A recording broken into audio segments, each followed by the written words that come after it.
Good morning class. हमने electrochemistry chapter शुरू कर दिया था। हमने इंट्रोडक्शन कर लिया था फर्स्ट चैप्टर में। आज हम जो पढ़ेंगे वो शुरुआत कर रहे हैं हम इलेक्ट्रोलाइसिस से कि इलेक्ट्रोलाइसिस क्या होता है। देखो, इसके नाम से पता चल रहा है, इलेक्ट्रो का मतलब होता है इलेक्ट्रिसिटी, मतलब बिजली।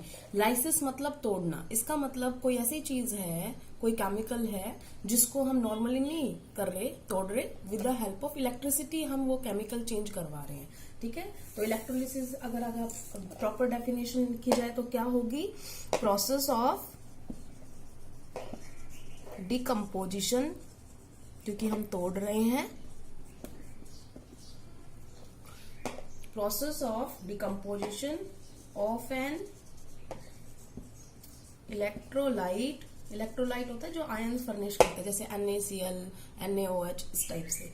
ठीक है ना। Electrolyte by the passage of electricity through it's aqua solutions, क्योंकि इलेक्ट्रोलाइट्स अपने एक्वा सॉल्यूशन में ही क्या देंगे? आयंस देंगे, और तभी तो वो डिकम्पोजिशन होके अलग अलग जगह पे हमें मिलेंगे। तो इलेक्ट्रोलाइसिस क्या हुई? कोई केमिकल कंपाउंड हमारा इलेक्ट्रोलाइट है, जैसे हमने NaCl लिया, तो NaCl नॉर्मली अपने अंदर से बिजली पास नहीं करने देगा। अगर आप सॉलिड स्टेट में लेंगे तो हमें उसका क्या बनाना पड़ेगा? उसका एक्वा सॉल्यूशन बनाना पड़ेगा। उसके बाद ही आप उसको क्या कर सकते हैं? आप उसको सॉल्यूशन में बनाने के बाद ही उसके अंदर से बिजली पास कर सकते हैं। उसके बाद वो कंडक्टर बनेगा, और जब हम बिजली पास करेंगे तो जो NaCl है वो टूट जाएगा Na+Cl- में, और उसके बाद जो आयंस बनेंगे वो अलग अलग इलेक्ट्रोड्स के ऊपर जाएंगे डिपोजिशन के लिए। ठीक है ना। तो अब ये हो गई इलेक्ट्रोलाइसिस। अब इलेक्ट्रोलाइसिस में कैसे होता है, मतलब सबसे पहले क्या होता है? सबसे पहले इसमें आप ये समझ लो, इसमें दो चेंजेस होते हैं, 2 टाइप्स के चेंजेस होते हैं। पहला होता है, एक चेंज होता है प्राइमरी चेंज। क्या नाम बोला है मैंने? Primary change. और दूसरा क्या होता है? Secondary change. जब भी आप किसी इलेक्ट्रोलाइट के एक्वा सॉल्यूशन में से बिजली पास करेंगे, 2 चेंज होंगे, एक प्राइमरी और एक सेकेंडरी। अब क्या होता है प्राइमरी चेंज में? प्राइमरी चेंज में कन्वर्जन होता है, conversion of ions at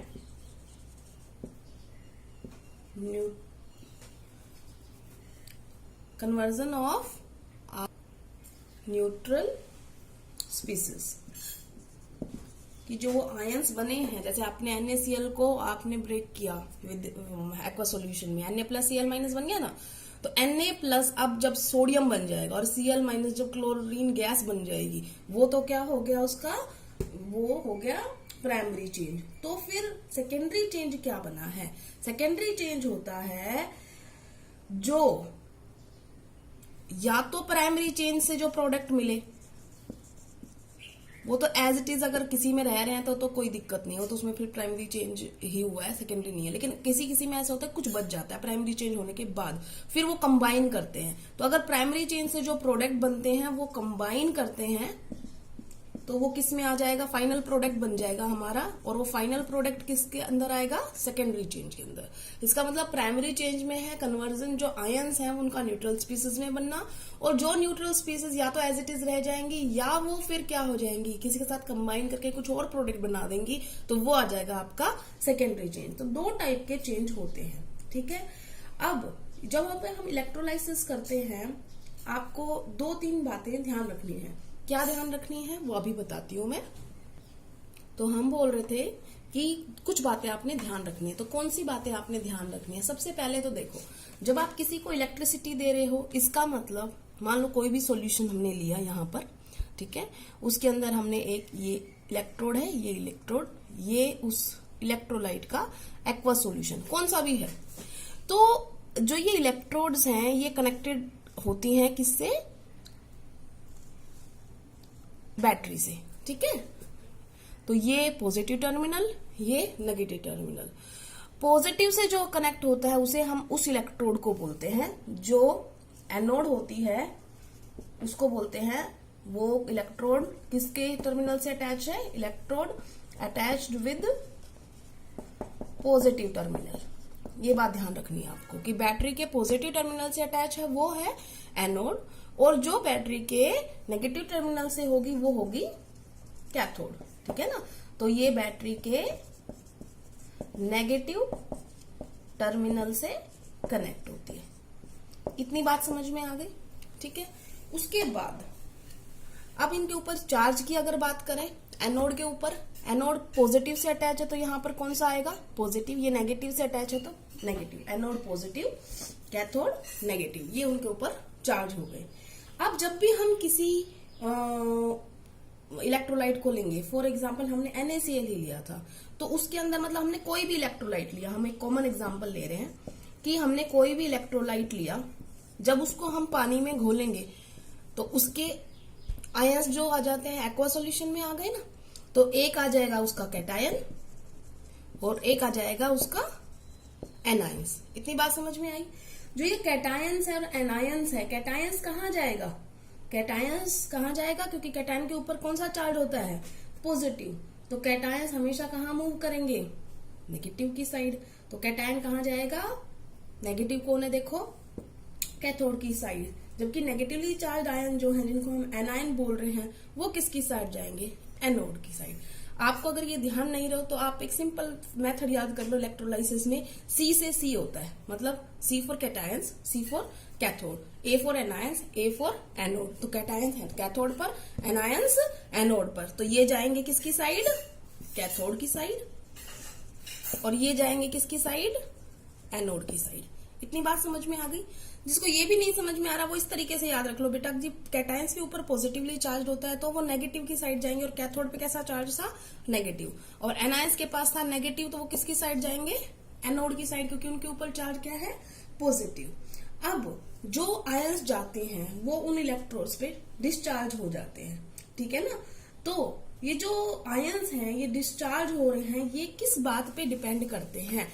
जो आयंस, ये बात जो है वो ध्यान रखने लायक है आपकी, इसलिए मैं नोट डाल रही हूं कि जो भी आयन डिस्चार्ज होता है वो डिपेंड किस पे करता है? Depend upon their relative discharge potential. ठीक है ना?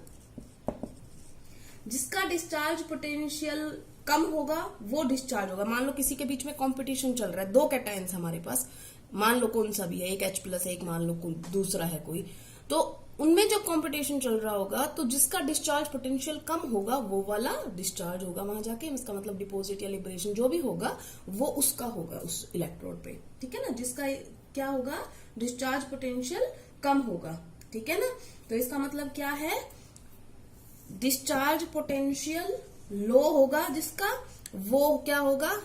डिपॉजिटेड या लिबरेटेड, जो भी उसकी प्रोसेस होनी है, जो भी उसका रिएक्शन होना है वो होगा।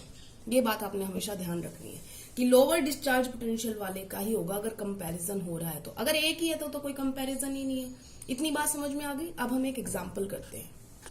हमने एग्जाम्पल लिया है electrolysis of sodium chloride. Simple है, अभी जिसकी बात कर रहे थे आप, इलेक्ट्रोलाइसिस ऑफ सोडियम क्लोराइड। बेटा यहां पे मैं मोल्टन ले रही हूं। मोल्टन का मतलब मैंने इसका एक्वस सॉल्यूशन नहीं लिया, सिर्फ सोडियम क्लोराइड को ही क्या किया गया है? मेल्ट किया करवाया गया है। इसका मतलब उसमें सिर्फ और सिर्फ कौन है? Sodium chloride. क्योंकि अगर हम किसी सॉलिड में से, इलेक्ट्रोलाइट में से बिजली पास करते हैं तो नहीं होगी, तो या तो हमें उसको पिघलाना पड़ेगा, मोल्टन स्टेट में लाना पड़ेगा, मोल्टन मतलब पिघलाया हुआ, और या उसको हमें एक्वस बनाना है। तो हमने इसको पिघलाया है, उसको एक्वस सॉल्यूशन नहीं बनाया, तो इसमें सिर्फ और सिर्फ क्या है? Sodium chloride. तो सबसे पहले तो जब हम इसके अंदर से मोल्टन क्लोराइड में से जाएंगे तो पास करेंगे इलेक्ट्रिसिटी, तो सबसे पहले क्या चेंज होगा वो हम देख लेते हैं। NaCl कौन सी अवस्था में इस वक्त? लिक्विड स्टेट में है। ठीक है ना? उसके बाद हमने इसको क्या किया? हमने इसको इलेक्ट्रिसिटी पास कर रहे हैं तो इसके आयंस क्या जा रहे हैं? अभी तो बिना इलेक्ट्रिसिटी भी उसके इसी अवस्था में होंगे, क्योंकि NO+Cl- क्या आ गए हैं? लिक्विड स्टेट में आ गए हैं। मेन क्या होगा ये बात आपने ध्यान रखनी है। अब देखो, अब हम आते हैं कैथोड पे। कैथोड पे चार्ज याद करो क्या था? या आप ये याद कर लो, इस पे कौन जाएगा, C4 कैटायन, C4 कैथोड। याद आ गया? तो फिर याद नहीं हो तो मैं फिर से बता देती हूँ। कैथोड पे चार्ज क्या था, नेगेटिव, उसके ऊपर कौन आएंगे इन दोनों में से, पॉजिटिव। तो क्या हुआ कैथोड पर, कैथोड पर ये आया कौन, Na+। ठीक है ना बेटा, आप हमेशा ध्यान रखना, चाहे कुछ हो जाए, चाहे वो इलेक्ट्रोकेमिकल रिएक्शन हो, चाहे वो इलेक्ट्रोलिटिक रिएक्शन हो, ठीक है ना, इलेक्ट्रोलिटिक सेल हो या इलेक्ट्रोकेमिकल सेल हो, कैथोड पे हमेशा क्या होता है, रिडक्शन, और एनोड पे हमेशा क्या होता है, ऑक्सीडेशन।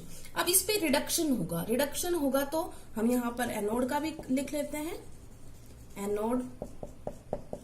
एनोड पे क्या होना चाहिए, ऑक्सीडेशन, और इसके ऊपर कौन आयन आएगा, ठीक है, इतना आ गया।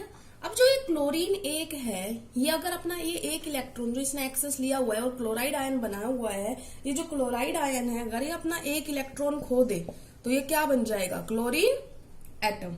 इतनी बात समझ में आ गई, ठीक है।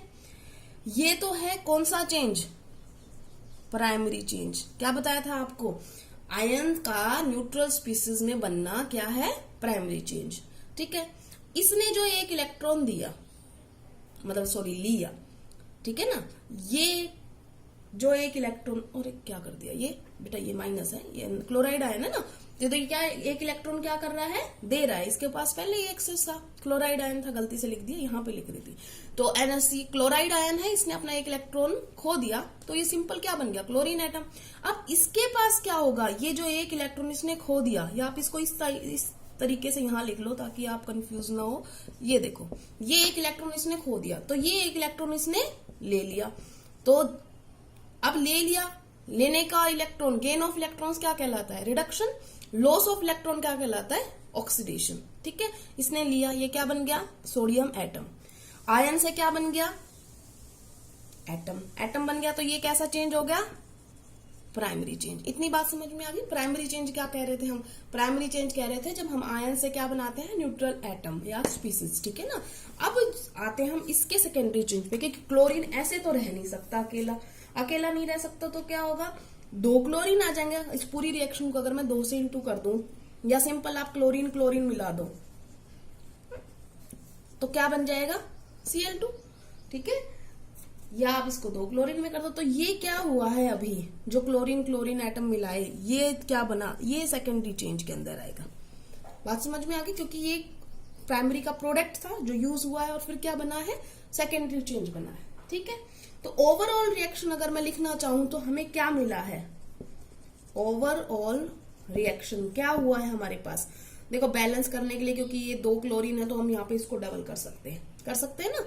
तो हमें एक्चुअली क्या लिया था, हमने 2 NaCl लिए। 2 मैं इसलिए ले रही हूँ बेटा 2 क्लोरीन की जरूरत है, तो 2 सोडियम, इस रिएक्शन को 2 से इंटू कर लेना। तो 2 NaCl थे लिक्विड अवस्था में, जब इनका इलेक्ट्रोलाइसिस किया गया तो कितने सोडियम मिलेंगे, यहाँ पे 2 सोडियम, ठीक है, प्लस में यहाँ पे कितना क्लोरीन, 1 क्लोरीन, ठीक है।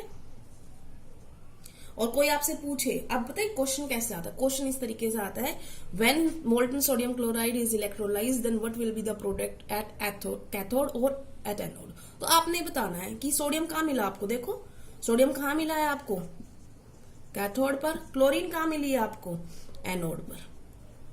याद रह जाएगा, ये है इलेक्ट्रोलाइसिस, सिंपल, ठीक है। आज के लिए ये एग्जाम्पल और कल करेंगे हम। Thank you class.